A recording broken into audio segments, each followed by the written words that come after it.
समय बीतता है और एक दिन ऐसा आता है जब रमेश नीलम की बातों में आकर उससे शादी कर लेता है।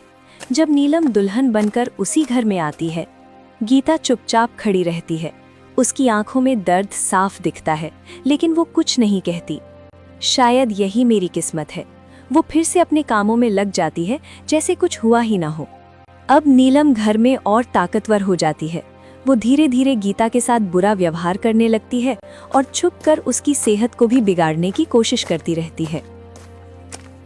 एक दिन रसोई में गीता के लिए खाना बन रहा होता है। नीलम चुपके से कुछ कर रही होती है।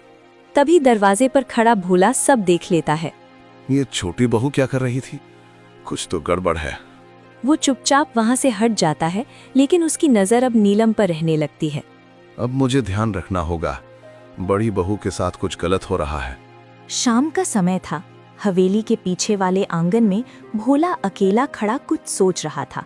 उसके चेहरे पर चिंता साफ दिखाई दे रही थी। तभी मीना वहां आती है। क्या हुआ भोला भैया, इतने परेशान क्यों लग रहे हो? मीना, तुम्हें कुछ अजीब नहीं लगा आज? मैंने छोटी बहू नीलम को रसोई में कुछ करते हुए देखा। कुछ ठीक नहीं लग रहा था। तुमने भी देखा? मुझे लगा मैं ही बेवजह सोच रही हूँ।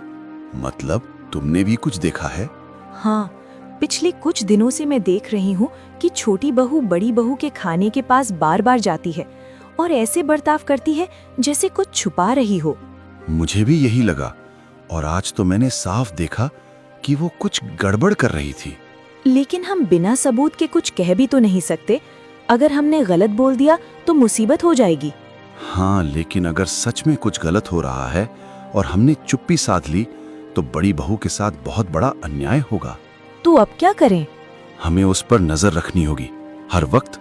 जब तक सच सामने नहीं आ जाता हम कुछ नहीं कहेंगे, लेकिन ध्यान जरूर रखेंगे।